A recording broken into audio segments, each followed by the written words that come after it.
So what do you do when everything starts to become automated? We're going to talk about that.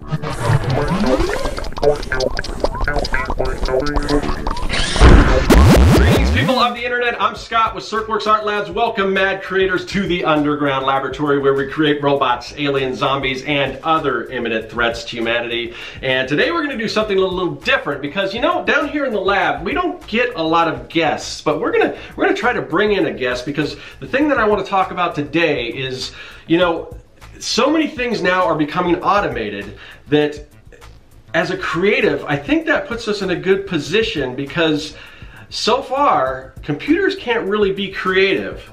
And that's what we're going to talk about today, but this isn't something, now I know a lot about robots, I do draw a lot of robots, but when it comes to real world robots and things being automated and being done by robots and how that affects, you know, us as humans and as artists, as creatives, I want to bring on a guest. I'm going to try to bring in a guest if I can. Somebody that knows a little more about this, who's talked about this before, my friend Cory Kerr. Now we're going to try to beam him down in to transport him down here in the lab. So let's see if we can get this thing to work.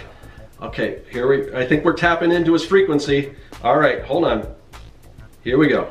Wow, oh, I think it's working. Hey, Cory, how's it going? Everything's a little fuzzy. Yeah, you're a little blurry. But you know what? Maybe we can work a little more on this and we can actually get more of your physical form. I'm still trying to get this thing down, but we've got an area in the lab that you guys haven't seen. It is the lab lounge, and we're going to try to get in the lab lounge and we're going to talk about your thoughts on automation and robots. All right, let's do it. Okay, Cory, well, you're here, but you're going to need a lab coat if you're going to be in the lab lounge. Sure. All right, so there we go. Anyone in the underground lair, you got to have the green lab coats. Safety precautions, so it's nice and bright so people see us. I don't know what people, but anyway, this is a new thing. Like I said, we don't have guests, but it's the aliens you got in the corner. Yeah.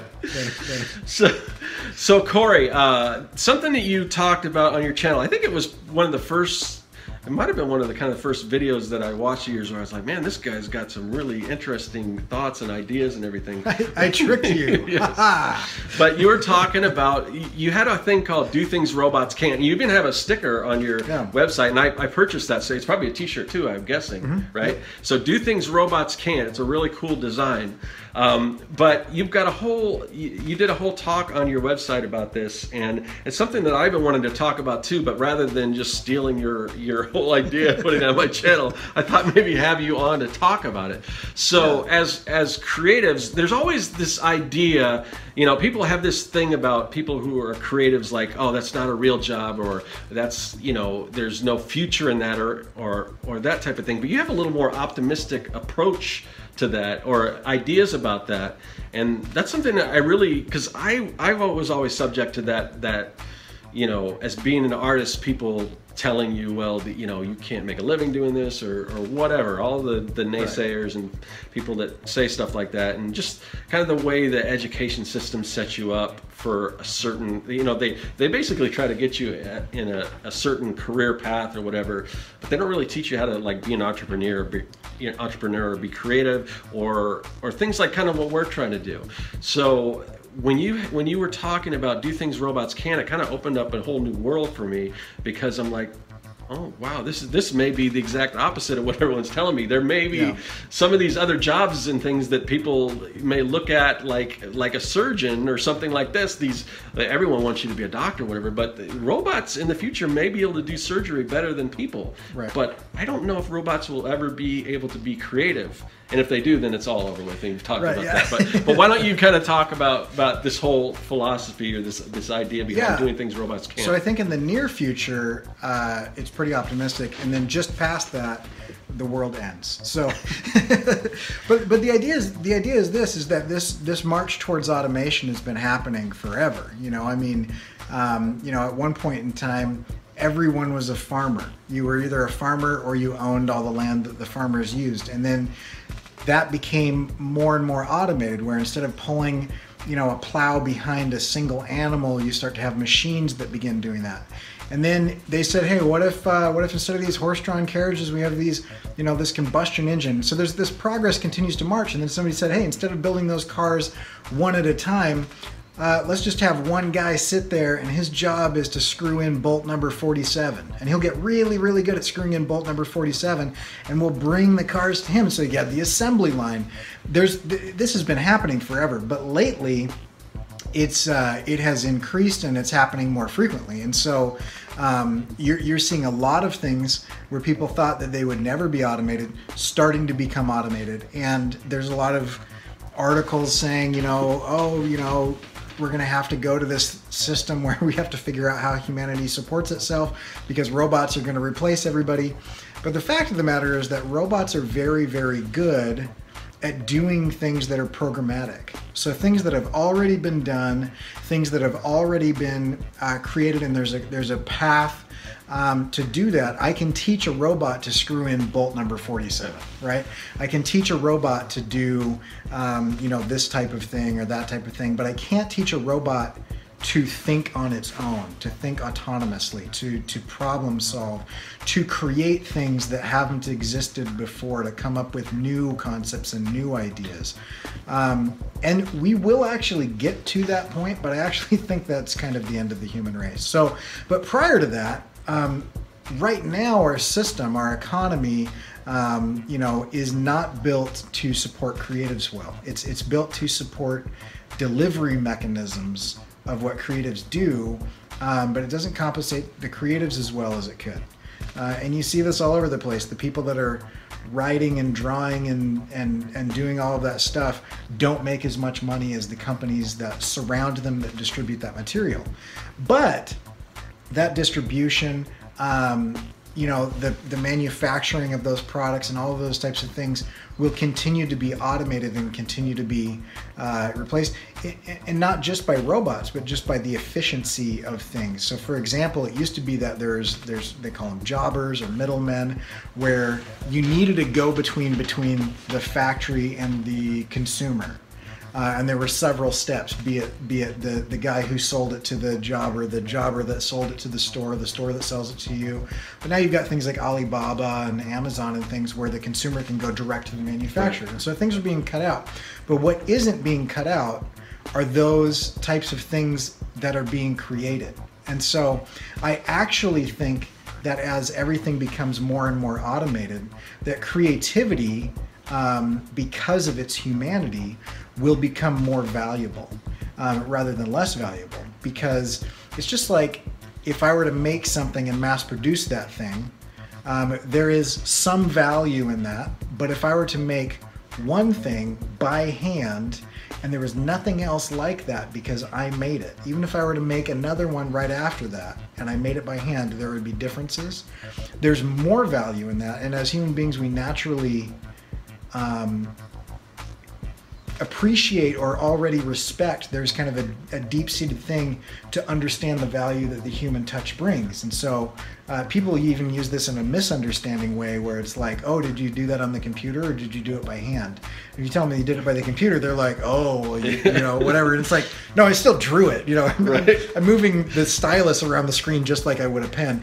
But there is that kind of intrinsic value that comes with the human touch. And so when I say do things that robots can't, what I'm talking about is try to look into the future, right? And try to see what part of your life, what value can you add that would be exceptionally difficult to automate, right? And I think things like animation, I think things like illustration are really difficult to automate because it's kind of like way back in the day before photographs. Every painter was going for a photorealistic style. Right. They were going for photorealism, and then cameras came about, and photorealism was not as valuable anymore because it had been automated. Right. And so then you have people like Picasso and all of those guys that are like, well, I'm going to do something that a camera can't do. And they were pretty futurist at the time, right. And it kind of changed everything to where their work became exceptionally valuable. So there's even like now there's like apps that can make a painting or whatever look, or make a photograph look like a painting, right, in certain styles and everything. So even that type of thing can be automated, but it's still, mm-hmm, they can't like they can't create like something new, you know, something different that hasn't been seen before. And I think only creatives can do that. Yeah, and with experimentation and creativity and taking unrelated items and figuring out a way to relate those are exceptionally difficult for computers to figure out, because they follow programmatic things. And so anything that you can do along those lines, where you're associating disassociated ideas, or you're doing something in a new way, or you're doing something old that hasn't been done in a different way before, and you change it somehow, all of that type of stuff. There's even systems that they're developing right now that you pop it on the hot shoe of your camera. It will see what the lens is seeing. It will look up on the internet shots like that, and it will suggest different exposures that you can do, and different cropping, and control the lens. And so even major parts of photography, which used to be like you needed some significant skill to do that, are going to be automated to the point where you can really just put a camera, like there's a camera out there that shoots 4K, and you put it on a wide shot, and it has facial recognition, and it will follow people, and it will go and cut a live show itself, where it zooms in and it cuts from whoever is talking and cuts back and forth. And so a lot of the stuff that people used to do, and you needed human beings to make those decisions, are going away. But I actually think that's really good for creatives. It's not so good for accountants. Right. So yeah, is there anything else you wanted to touch on, or I mean, you said a lot right there. So is there? Yeah, the main thing that I try to tell all my students, and what I try to do with myself is try to be where everything is going to be. Right. Don't try to chase the existing trend now. And so I call it reading the seascape. But if you can look at the seascape, right, the waves are going to change. The waves are caused by disruption in the ocean, whether that's an earthquake or an asteroid or just wind, right? The size of that disruption will displace a certain amount of water. But when it hits the shore is a fairly fixed thing. And so I can go to Malibu, Point Doom or whatever, and the waves are going to break a specific way. The size of those waves and how frequently they come in is always going to flux and always going to change based on the disruptions in the ocean, but the break is going to be fairly predictable, right? And so if I look at whatever coastline I happen to be around, whether that be illustration, whether that be comics, whether that be novels, whatever realm I'm in, that coastline is fairly fixed. It'll change over time, but it's a slow change. Then you try to figure out, what are the disruptions? Is VR a disruption?